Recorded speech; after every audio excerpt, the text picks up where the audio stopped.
This risk map is a country, 5 letters. It starts with the letter J, and ends with the letter N. It's an island country located in East Asia. The country is famous for its anime and manga, and the country's national flower is sakura. So could you guess it? Here are its regions. This is another 6-player fixed card game and I'm the red player in this game. I was the first player, so basically it gave me the choice to select the continent I want to go for rather than just being satisfied of that was left if I were going last. But well, only from the reasonable continents, as if I added my troops into continent in which another player has quite more troops than me, then I would just be simply wiped out, or if adding my troops into the continent in which a bunch of players have a lot of troops, then it would basically take me forever to get it, and then the question at the end would be if I had gotten it at all when other players would be already strong and receiving lots of troops. So as you can see, I just simply decided to go for the continent in which I already had a lot of troops and the one which would be very easy to capture. It's the continent in the top right. Another possible choice would have been for me the continent in which the black player added his troops and started going for, but even though his continent gives twice as many troops, that continent is in the middle of the map, while mine is on the one side of the map kinda isolated. So meaning that I should be much more safe from getting into conflicts with others, while the black player probably either sooner or later will have to fight someone. I mean, even if he gets friendly neighboring players, probably someone is still going to prevail on the left side while another person on the right side, so with him being in the middle he would be the most vulnerable in the 3-player situation. And that's assuming that's him who at the end prevails in the middle at the first place. So unless the players who are close to him destroy each other, I would say some strong alliances are really needed for black. So anyway, as you can see, I finally captured the top right continent. Some of you might ask why I only did it in the second turn while I could have done it in the first turn. And my answer to that would be is that at first round it was the declaration phase. By adding troops to that continent and having a bigger army there, I showed the players a strong and clear intention to go for that continent, so by seeing that they will have to waste a lot of troops if contesting with me, they would just simply go for another continent instead of it. While if I had tried capturing the continent immediately, then I would have become so much weaker, and that would have been possible for a player who had some troops near to simply and straightly wipe me out from that continent, taking it for himself. So as you saw such a situation happen with the pink player, she immediately started to go for the top left continent, but then the purple player's turn was next, and he decided to contest for that continent with pink, while if pink had one bigger army and attacked a territory somewhere else in the map, then maybe it wouldn't have been as much appealing for the purple player to fight for that continent with pink. So before capturing a continent, firstly I like to see where all other players are adding their troops to, so I would be confident and safe from having any bigger issues when it comes to capturing my continent. Actually I might have taken even another turn, but the thing that the player which had the most of troops near blue sent the alliance request to me, so becoming an ally, I wasn't that much worried about him anymore, as it would have been just simply weird of him invading me after making an alliance, and especially when he was already going for another continent. And then I also saw that another player with some more troops near white was already going for a continent which is very far from me, so wasn't worried about him anymore either. And then of course I just sent the alliance request to everyone, so I would just be sure that with other players getting continents and establishing their good positions, they wouldn't be targeting me, but rather look to invade each other, while I could either just hurdle and hoard my troops, or expand to somewhere else and increase my troop bonus. So now I basically have 3 good alliances with the white, blue, and pink players. And then only recently the black player accepted my alliance request as well, but I think only because he didn't really have another choice. I think he felt threatened by me, with me having a bigger army next to him, and with him being a barely surviving player in general. So I would tend to believe that the black player accepted my alliance request in his need, rather than genuinely wanting to be good allies with me. So I don't really treat him as an ally, I mean, if someone works out later on, then it works out, but if not, then not. To be honest, I was building a bigger army to wipe him out from his continent, and I would have taken him out, if the blue and pink players would have created me a better opportunity with wiping out his troops next to them. But since they didn't, now I decided to be more focused on the purple player, with him getting a terrible blitz roll on the pink player's army to capture a continent, so actually thinking to wipe the purple player out and take that continent for myself.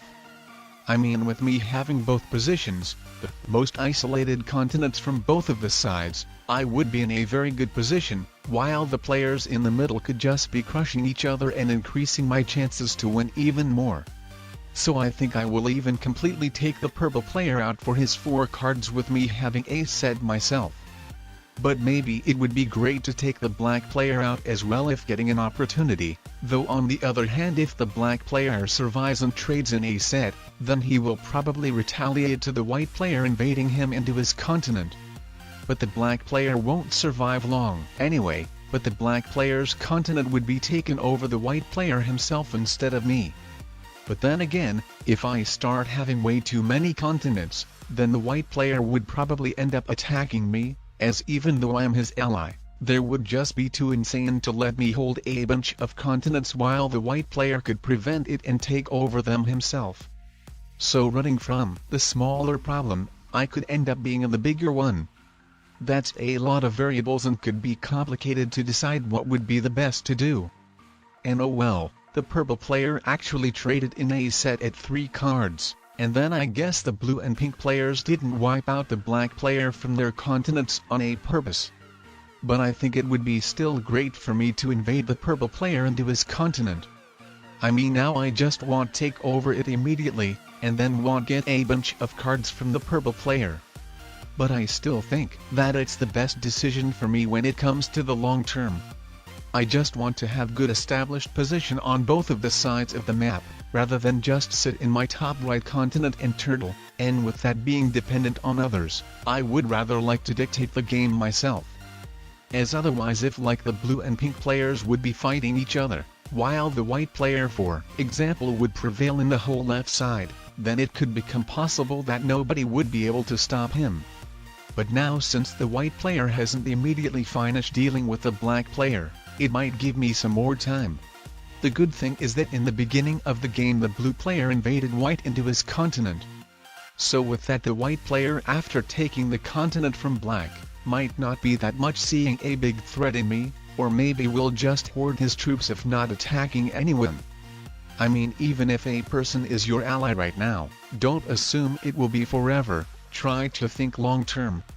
If the alliance with you isn't that much beneficial for that person anymore, then he could just immediately break it at any moment, like with you either becoming too weak, or like with you having a potential to become too strong.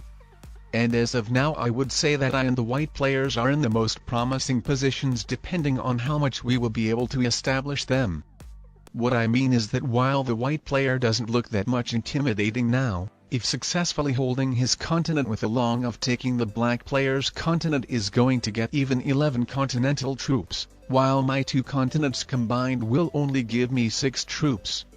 So if starting receiving tons of troops, the white player could potentially see a great opportunity to wipe me out from the whole left side and dominate it himself.